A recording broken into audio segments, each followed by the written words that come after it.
Hasto dipanggil pengadilan, iya. Dipanggil Pak KPK, datang gitu kan. Makanya kami juga menentang ketika Pak Yasona itu dicekal. Itu alasannya itu apa? Selama ini kan juga kooperatif, nggak pernah mangkir kalau apa dipanggil. Ini kan lebih ke soal kami bilang kan ke isu politik, drama-drama politik untuk menjadikan isu ini semakin membesar. Nah kemudian tadi yang disampaikan oleh Bang Bonyamin ya, untuk segera menahan. Kok ini ya, Bang Bonyamin itu bukan yang mengajukan judicial review ke MK. Kalau ini adalah komisioner, enggak, komisioner ini tidak sah katanya kan, kata dia. Kok malah dia minta segera mentersangkakan atau menahan Hasto Kristianto. Ini kan logikanya enggak nyambul. Tapi saya sampaikan tanpa seruan dari Bonyamin dan lain sebagainya pun Mas Hasto akan taat hukum, akan mengikuti prosedur. Nah pernyataan dari Ibu Mega tadi itu sebagai tanggung jawab dari Ibu Ketua Umum.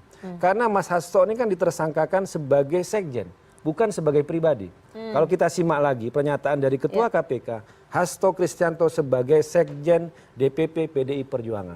Nah karena sekjennya dikriminalisasi, karena menjalankan tugas-tugas sebagai kesekjenan, padahal sekjen adalah mengikuti hasil rapat DPP, dari soal pencalekan, dari soal PAW, semua notulansi rapat itu sudah ada, dan tugasnya sekjen seperti itu, maka Ibu Mega sebagai Ketua Umum tidak akan tinggal diam, akan mengambil tanggung jawab karena yang dikriminalisasi adalah sekjennya. Berarti jadi itu pernyataan. Tentu saja dia akan memberikan dukungan. Ya soal datang atau gimana nanti kita lihat bagaimana kelanjutannya. Tapi pada intinya Ibu Mega sebagai Ketua Umum akan memberikan pembelaan, akan memberikan dukungan kepada sekjennya yang saat ini dikriminalisasi. Apakah itu kemudian PDIP tidak khawatir itu akan backfire? Akan dianggap melakukan intervensi terhadap hukum? Oh tidak, karena kan serangan ini kan jelas, bisa nyatakan tadi. Ketua KPK menyatakan bahwa dia menetapkan tersangka Hasto Kristianto sebagai Sekjen DPP PDI Perjuangan. Jadi ini kan terlihat berhadapan-hadapan memang bahwa Hasto yang ditersangkakan bukan sebagai pribadi, tapi sebagai sekjen.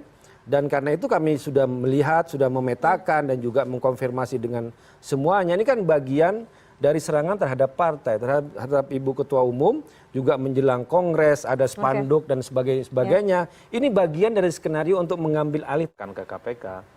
Memang posisi PDIP setelah kalah Pilpres itu memang agak rumit. Saya selalu menyebutnya ini semacam pemenang tanpa mahkota.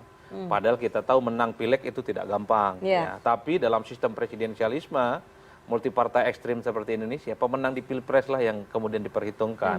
Soal itu saya harus kita akui Gerindra itu nomor 3 pilegnya.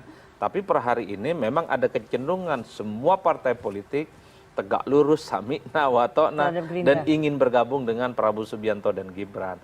Itulah yang saya sebutkan, kalaupun toh kejadian misalnya Mbak Mega datang ke KPK, mungkin diskusi kan sah saja, datang ke institusi-institusi hukum siapapun boleh di negara ini.